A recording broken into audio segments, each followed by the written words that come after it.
Olá, nesse vídeo de hoje nós vamos falar sobre um tema importante, muitas vezes cercado de dúvidas, que é o comportamento de adeptos de seita.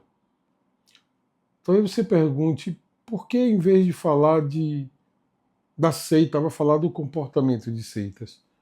Porque muitas vezes a pessoa está em uma religião séria, uma religião comprometida com a verdade, em um grupo respeitável, mas ela por si só adota um comportamento de adepto de seita.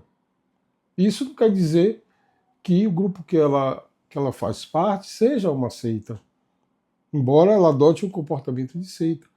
O que pode caracterizar que é uma seita ou não é a forma como os seus líderes, os seus pastores, mestres, dirigentes, sei lá como é o nome que se dá em cada um desses grupos, a forma como ele vê o comportamento desse adepto, desse novo discípulo. Se ele incentiva ou se ele corrige. Entende? Por isso que eu não vou aqui falar. Vai ter momentos que vai ter características e comportamentos que eu vou ter que citar eventualmente, alguma religião, de modo geral, não me referindo à igreja A, B ou C, mas de modo genérico, para que você possa ter uma compreensão melhor do que é que eu estou querendo explicar. Por isso que para nós aqui nesse momento o que é importante é frisar no comportamento da pessoa, porque é muito comum no consultório, nos pais, mães responsáveis apresentarem queixas que o filho, depois que começou a frequentar determinado grupo, determinada seita, determinada religião, mudou o comportamento e, em vez de melhorar, tá preocupante. Alguns filhos também que dizem que seus pais passaram a participar de determinados grupos e apresentaram um comportamento diferente. Então, para nós aqui, o importante é falar sobre o comportamento. Não importa se é religião A, B, C ou D. O objetivo não é falar da religião, nem de religião. O objetivo é de falar deste comportamento que pode ser ou tem sido prejudicial para muitas pessoas. Então, a partir de agora, eu vou enumerar alguns comportamentos que caracterizam comportamentos de seita. Frisando mais uma vez, este vídeo não é para falar de religião, é para falar de comportamentos.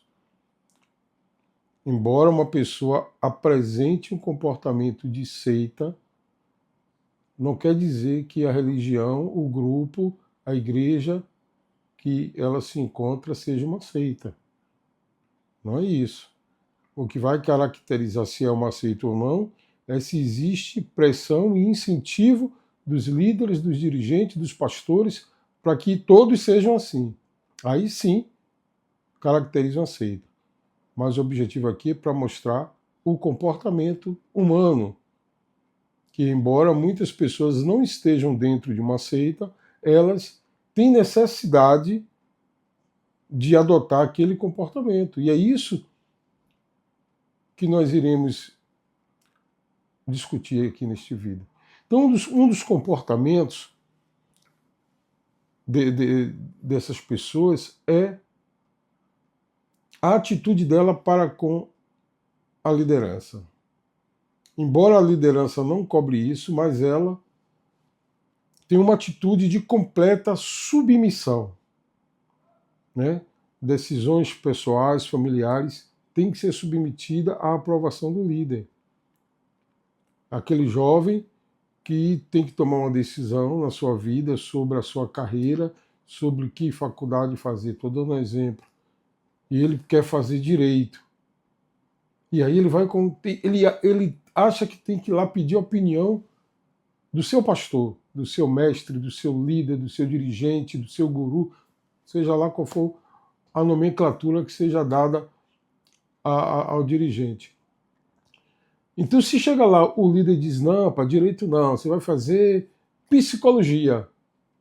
E aí ele, contra todo aquele direcionamento que ele já vinha tendo, ele vai fazer psicologia, porque ele acredita que aquele pastor, aquele líder, aquele mestre, aquele guru é o suprassumo da sabedoria, que aquele camarada sabe tudo e é infalível. Esses líderes, para essas pessoas, são tidos como autoridade máxima, inquestionáveis, estão acima do pai e da mãe. Eu conheço relatos de jovens que deixaram a faculdade. Deixaram a faculdade. Porque o líder não era a favor daquele curso. Porque o líder dizia para ele: isso é besteira. Tudo que você precisa saber, a gente ensina aqui dentro. Para que faculdade? E o camarada desistiu do curso que ele estava fazendo. Então, isso é um comportamento de adepto de seita. Ele não pensa mais por si mesmo. Ele tem que saber a opinião do seu líder religioso, porque ele acha que o seu líder religioso é uma pessoa que jamais pode errar, que jamais erra, que não comete equívocos. E aí a gente vai lá para 1870, naquele concílio. Eu disse que não é para falar de religião, mas não tem, é inevitável. E houve um concílio chamado Vaticano I, em 1870, que determinou que o líder daquela igreja era infalível, que ele não podia errar. Entendeu? Era o dogma da infalibilidade, que dizia o seguinte, que quando aquele líder falava ex cátedra, ou seja, em uma função oficial como pastor, como mestre de todos os adeptos daquela religião, quando ele estava falando para os fiéis sobre doutrina, fé ou moral, é preservado do erro pela assistência divina. E suas definições eram irreformáveis por si mesma. Não dependia nem do consentimento da igreja. O Concílio Vaticano I, em 1870, declarou que o líder daquela religião era infalível. Que quando ele doutrinava, quando ele falava de fé, quando ele falava para a igreja, era a verdade absoluta. Desculpe a redundância. Era a verdade absoluta. E todos tinham que seguir, todos tinham que obedecer e jamais poderia contestar. Eu abro aspas aqui para informar que quando ele falava ex cátedra, significa quando ele falava investido da autoridade de sacerdote. Não é quando ele dava a opinião dele numa entrevista de televisão, como nós vimos recentemente, algumas coisas que um líder religioso aí de uma grande religião falou, e muitos grupos já estão assanhados aí, achando que ele estava apoiando aquilo. Não estou falando disso. É quando ele fala, por exemplo, na missa, no culto. Isso é o que ficou decidido no Concílio Vaticano em 1870, que esse líder era infalível, que o que ele falava ali era verdade, porque ele não podia errar, porque ali ele estava tendo assistência de Deus. Então muitas pessoas hoje adotam esse comportamento. Embora não dentro dessa religião, em outras religiões, ela toma a palavra daquele líder como regra de vida. Ele falou, está falado, e ninguém pode voltar a mexer naquilo ali. Um outro comportamento muito comum é o rompimento com familiares e amigos. É um isolamento social.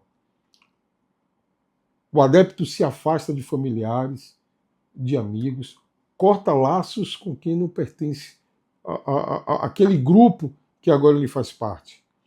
Ele se afasta de tudo que possa representar uma ameaça à sua fé e à sua nova forma de agir. E quando eu falo isso, eu não estou dizendo que ele se afasta das antigas companhias, quando ele bebia, usava drogas, fazia coisas erradas, não. Ele se afasta até mesmo de familiares de outras religiões. Ele fica como que isolado. Então, esse isolamento, essa falta de aproximação com pessoas de outras religiões, com parentes, com amigos. Isso também caracteriza comportamento de seita. E isso traz um certo risco também. Mais adiante eu irei falar sobre os riscos de se adotar o comportamento de seita. Uma outra característica é a participação intensiva em rituais e atividades. A agenda daquela pessoa só vive lotada. Ele tem pouco tempo para a vida fora do grupo. Aí o pai, a mãe diz assim: poxa, você só vive na igreja agora. Você só vive nesse centro, você só vive nesse grupo. É de manhã, de tarde, de noite. Não tem mais um final de semana com a família. Queridos, eu estou falando isso para vocês porque, além de encontrar no dia a dia com essas situações de pessoas que passam por isso, eu também passei por isso. Lá, uns 40 anos atrás, por aí, na minha adolescência, que eu comecei a frequentar uma determinada igreja, era de manhã, de tarde e de noite na igreja. Era. Eu ia para a igreja de manhã, quando não tinha aula, só voltava à noite. Eu participava de todas as reuniões. Olha que tinha reunião 7 da manhã, 10 horas, 15 horas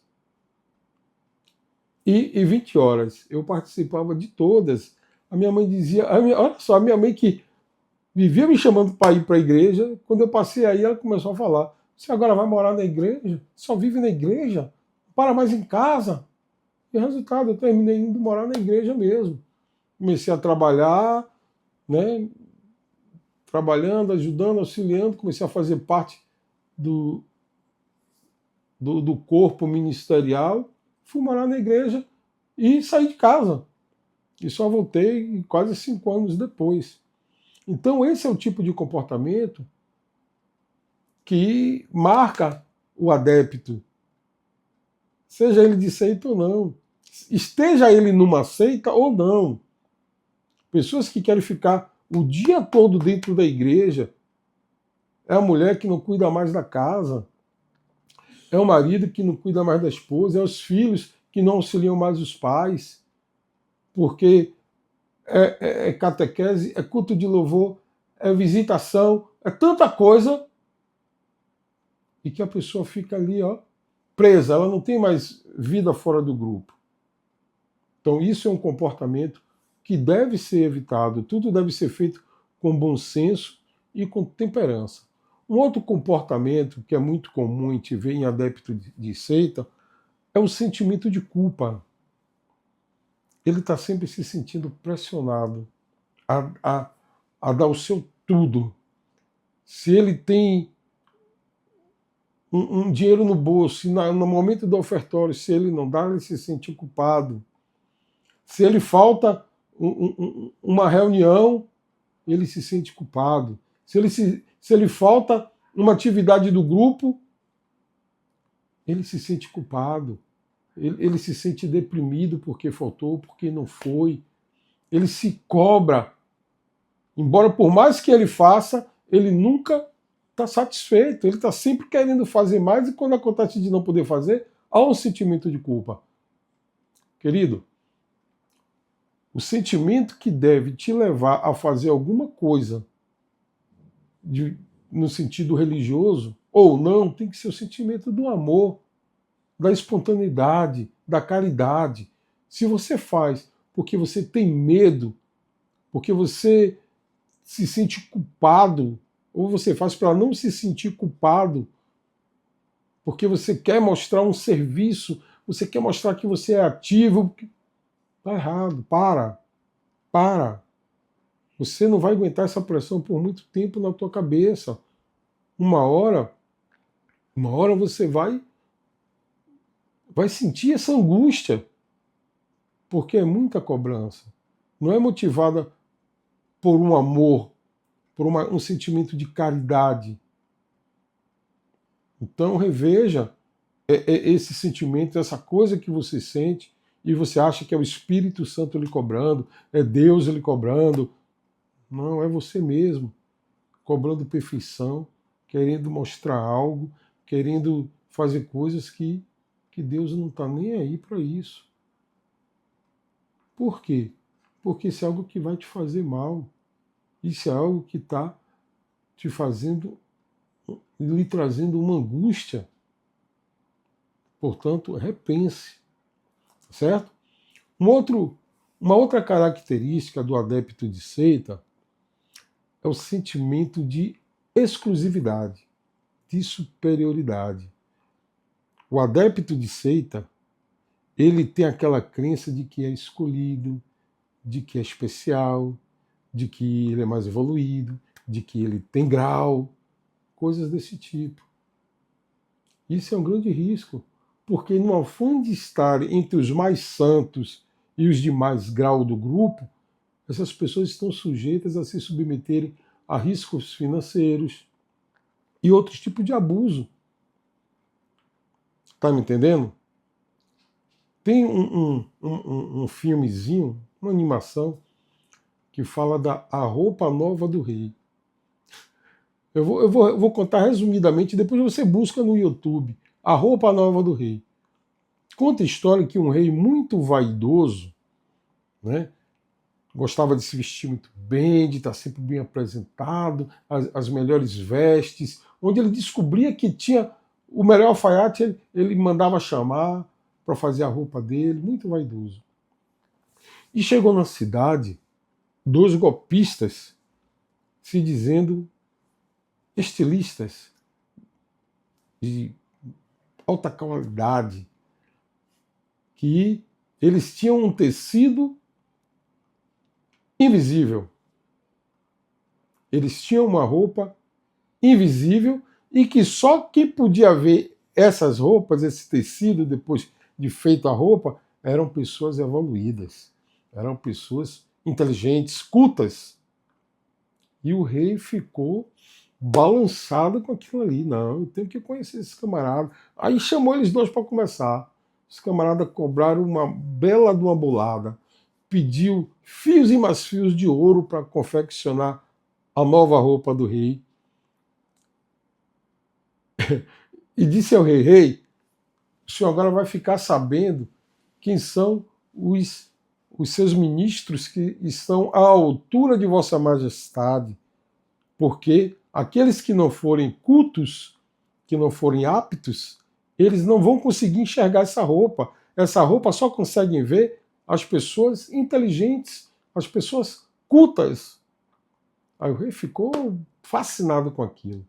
E aí botou os dois no palácio, entregou todo o material, as pedras preciosas, os fios de ouro, e os camaradas começaram a trabalhar. E volta e meia ia um ministro lá do rei olhar e os camaradas estavam lá, os dois manuseando as mãos, sem nada. Né? E aí perguntava: e aí, o que é que você está achando? Aí o ministro do rei olhava e dizia: está lindo, está ficando maravilhoso. Não estava vendo nada. Mas ele tinha medo de dizer que não estava vendo, porque ia ser considerado como alguém que não era culto, que não tinha grau. E assim por diante, até que a roupa ficou pronta. E o boato já tinha corrido todo o palácio e toda a cidade. Ó, o rei está com uma roupa aí que só consegue ver as pessoas inteligentes que conseguem ver. Quem que não é inteligente não consegue ver. E aí, quando chegou o dia do rei vestir a roupa, os dois alfaiates foram lá, fingiram que estava vestindo a roupa do rei, e o rei não estava vendo nada, mas ele não ia dizer que não estava vendo, porque ele não queria ser considerado um ignorante. E aí vestiu a roupa do rei, e o rei saiu à porta do palácio para fazer o seu desfile na rua.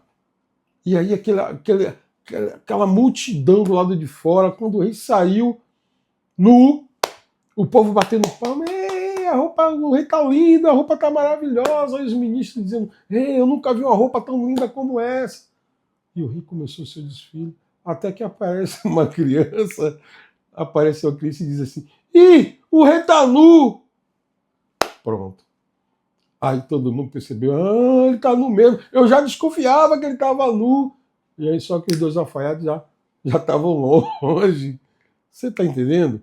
Então, O adepto de seita, ele tem essa característica que ele é especial, de que ele tem grau, de que ele é o bambambam da fé, que ele é o discípulo mais parecido com o mestre.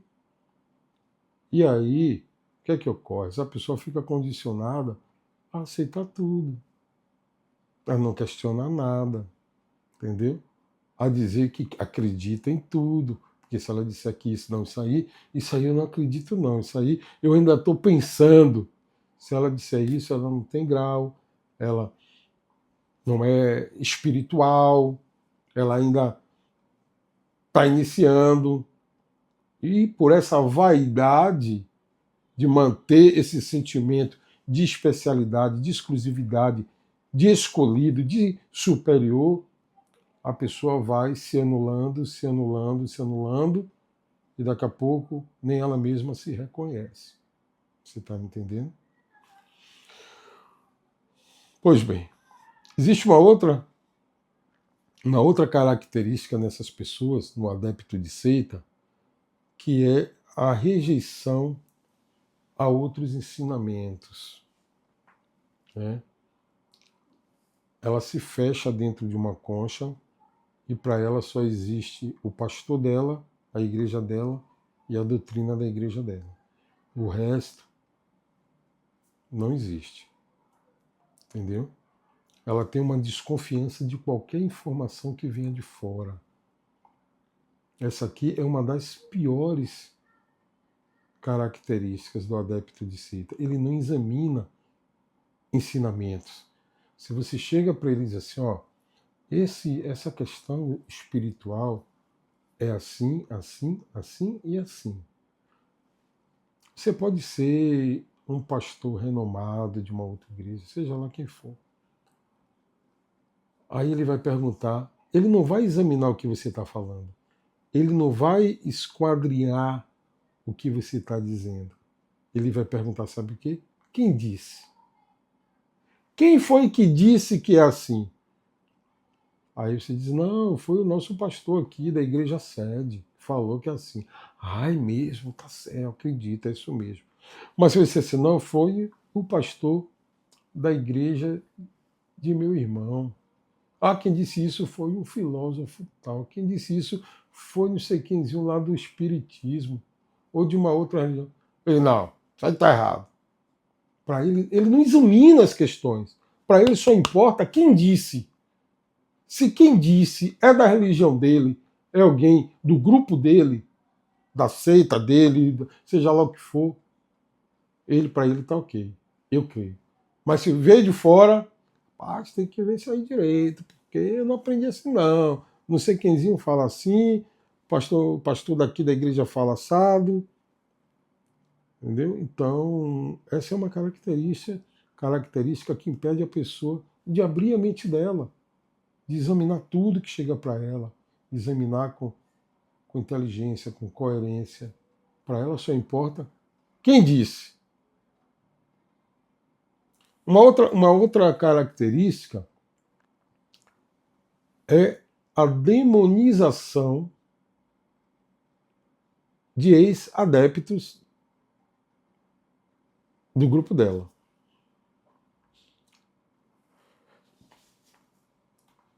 Eu participei de alguns grupos que, enquanto estava lá, meu irmão, eu te amo, ô meu irmão, é tão bom te ver, ô meu irmão é maravilhoso, ô irmão, não sei o quê, ô irmão adorado, ô irmão querido. No dia que o irmão sair da igreja, a pessoa passa na rua por ele e vira a cara, finge que não vê. Eu fui pastor evangélico um bom tempo. E depois que eu saí da congregação, que eu não era mais pastor de lá, cansei de passar por membros que só viviam me idolatrando lá. Todo dia que acabava o culto, estava lá para conversar, para contar a vida, para receber conselho, elogio para lá, elogio para cá. No dia que eu saí, passava por mim, o pastor está desviado, o pastor está com demônio. Não, pastor, fingia que não via. Então essa é uma característica de comportamento de adepto de seita. Enquanto você é do grupo dele, você é o amigo, é o irmão amado. No dia que você sai daquele grupo, vai para outro, você já não presta. Você tem que ser evitado. Ó. Fulano evita teu irmão, o irmão se desviou, o irmão está afastado, o irmão caiu, entendeu? Deixa ele lá na dele. Mas por que isso? Medo, medo, medo de ter a sua fé desconstruída. Medo porque não pergunta, pastor, por que o senhor saiu? Quais as razões que levaram o Senhor a sair? Não, não pergunta. Não saiu, já não quero nem mais saber. Não olho nem mais para a cara. Então, esse também é um comportamento de adepto de seita. A amizade acaba quando o irmão vai para outro grupo, para outra religião, ou até mesmo não vai para religião nenhuma. Bastou simplesmente não frequentar mais o grupo, a amizade acabou ali. Não liga mais, não dá mais bom dia, finge que não vê, por aí. Certo? Uma outra característica é a dificuldade de questionar determinadas normas, determinados posicionamentos de seus líderes, porque ele tem medo de punição, medo de ser excluído, medo de ser taxado como alguém problemático, que cria contenda. Existe um medo no adepto de seita, um medo assim bem sutil. Ele tem medo até do líder saber o que é que ele pensa a respeito de alguma coisa. Às vezes ele vê uma postagem na internet, no Instagram, que ele até gosta, mas não, se eu curtir, meu líder vai ver. E se ele não pensar igual a mim? E se ele não gostou dessa postagem? Não vou curtir não. Não é? Existe um medo no coração das pessoas, inexplicável. Medo de falar, medo de se expressar, medo de dizer o que pensa. E ela fica ali dentro apenas fingindo que está vendo a roupa bela e maravilhosa do rei, seguindo a boiada. Esse é um dos comportamentos de adeptos de seita. Ele segue a boiada. E isso me remete uma vez a uma passagem bíblica em que perguntaram, Jesus havia curado um homem, e aí, quando Jesus ia saindo por discípulo, havia um homem atrás. Aí Jesus olhou para trás, para o e disse, sim, que buscais? Que buscais? Vem atrás de mim, do meu grupo. Está buscando o quê? E as pessoas seguem a boiada, ela nem sabe o que é que está fazendo ali dentro. Ela só vai. Ela só vai seguindo, e não sabe o que é que está buscando. Se anulando, se nadificando. Se nadificando. Eu tenho um texto no meu site onde eu falo sobre a necessidade de pertencer. As pessoas, por causa da necessidade de pertencer, isso não é só em relação à vida religiosa, não. Pertencer a um grupo, pertencer a uma empresa, o ser humano tem essa necessidade de fazer parte, de pertencer. Então elas se nadificam, elas se anulam, elas deixam de ser elas mesmas. É por isso que Carl Gustav Jung ele vai dizer que nós nascemos originais e morremos cópias. Então, tome cuidado e veja se você não está se anulando, se nadificando e se transformando numa outra pessoa.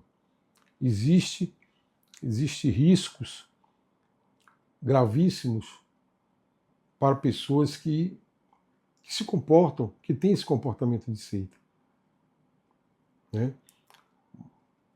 Muitas se alienam, se tornam alienadas, se isolam de tudo, de todos, e ficam dependentes daquele grupo. Ela não sabe mais como se comportar se estiver fora daquele grupo. Ela fica um peixe fora d'água quando está com outras pessoas, porque ela só sabe falar do grupo. Pessoas assim estão vulneráveis a abusos financeiros, abuso sexual, abuso psicológico. Você está entendendo? Em 1997, um grupo espiritualista chamado Heaven's Gate levou 39 pessoas ao suicídio. Um outro grupo também levou um outro número de pessoas, bem maior do que esse, ao suicídio coletivo, porque seguiram esse líder. Então, a pessoa que tem o comportamento de adepto de seita, ela está sujeita a esse tipo de vulnerabilidade, de ser abusada financeiramente, abusada psicologicamente e sexualmente. Isso tudo traz ansiedade, depressão, culpa excessiva e muitas vezes risco de suicídio. Né? Pessoas que conseguiram sair de determinados grupos, essas pessoas, muitas delas, não querem nem ouvir saber de religião, não querem nem ouvir falar de Deus, de Jesus, que nada se decepcionaram de tal forma que muitas vezes leva tempo para essa pessoa se recuperar. Quando se recupera, né? Ainda mais se ela sofreu algum tipo de abuso, às vezes vai passar anos numa terapia para poder ressignificar tudo aquilo, aprender a lidar com aquela situação. Ex-membros de seitas ou pessoas que tinham comportamento de adepto de seita, quando deixam os grupos, elas têm dificuldade de retomar a vida normal, têm dificuldade em ter relações com outras pessoas, dificuldade de trabalharem com outras pessoas, no emprego, na vida social, porque são coisas que marcam profundamente essa pessoa. Famílias e amigos sofrem com o afastamento e com essas mudanças bruscas de comportamento. Então fique atento, observe a sua vida, se depois que você entrou para determinado grupo, se apenas você deixou os vícios de lado ou se você deixou tudo. Se você deixou toda a sua vida para trás e vive 100% esse grupo. Você está me entendendo? Existem alguns sinais de alerta que os pais devem observar nos filhos, os filhos também devem observar nos pais, para ver se aquela pessoa não está adotando um comportamento de seita. Não é se ela está numa seita, é se ela está tendo comportamento de seita. Sabe por quê? Porque tem pessoas que estão na seita, mas não têm comportamento de seita. E tem pessoas que não estão numa seita, mas têm comportamento de adepto de seita. Você está entendendo? Então, não é o local em si, é o comportamento da pessoa. Aí você vai observar o quê? Mudança repentina na atitude e no comportamento. Olha o teu filho, de repente ele começou a se isolar, ele começou a ficar diferente. Observa. Se ele hoje não escuta mais os conselhos do pai, da mãe, porque ele tem uma outra pessoa aconselhando ele, tudo que essa outra pessoa fala para ele é a verdade absoluta. Isso tudo são alertas. Tem as confraternizações da família, está todo mundo, ele nunca está, ele está sempre ocupado com alguma atividade do grupo. Aniversário de pai, de mãe, Semana Santa, Natal, ele nunca está presente. Ele está sempre, é um sinal de alerta. Fique atento. Se ele não está cheio de atividade, já pensando em largar emprego, já pensando em parar de estudar, para se entregar à atividade daquele grupo, tudo isso são sinais de que a pessoa está precisando de ajuda. Busque apoio psicológico, se for o caso. Procure um psicólogo, um psicanalista, procure os centros de apoio, converse. Converse, que você pode de repente estar perdendo o seu filho para uma seita. E talvez ali nem seja uma seita, mas você está perdendo o seu filho para a sua família. Porque ele vai se perder para ele mesmo. Vai chegar um momento, está sujeito, quando ele buscar se encontrar, ele não vai se achar, não vai saber quem ele é, de tanta coisa que ele alimentou, que ele incorporou, que ele anexou ao seu psiquismo, que ele já nem sabe quem é ele. Não tem nada de errado seguir uma religião. Não tem nada de errado ter vida espiritual, mas tem que ter o bom senso. Tem que ter o bom senso. Tem que ter o caminho do meio. O caminho do meio é o mais seguro. Nem numa extremidade, nem na outra. Buscar o equilíbrio. Tudo deve ser feito com equilíbrio. Você entendeu?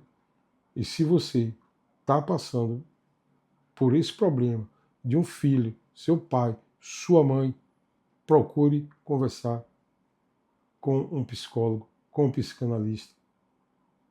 Busque ajuda. Procure conversar com essa pessoa sem reprovar, sem acusar, entendeu? Demonstre amor, carinho, atenção, porque muitas vezes a pessoa busca refúgio nesses lugares, dentro de religiões, dentro de seitas, dentro de grupos, porque às vezes não tem apoio, acolhimento dentro da família. E ela quer se sentir acolhida. Quando chega num lugar que todo mundo abraça, todo mundo acolhe, ela diz: é aqui, encontrei o céu. Não sabendo ela que no dia que ela não for mais, aquelas pessoas irão ignorá-la também. E é aí que mora o perigo, porque a pessoa cai num buraco sem fundo. Ela cai num buraco que não tem fim. Você sabe o que é você tirar o chão de uma pessoa? Você puxar o chão de uma pessoa, ela fica desesperada, ela já não tinha apoio da família. E agora não tem mais apoio dos irmãos. Então, fique atento. Tá ok, meu amigo? E se precisar, o meu número, o meu telefone, o meu site está em algum lugar aqui. Me ligue, busque ajuda, busque auxílio. Tá ok? Um grande abraço.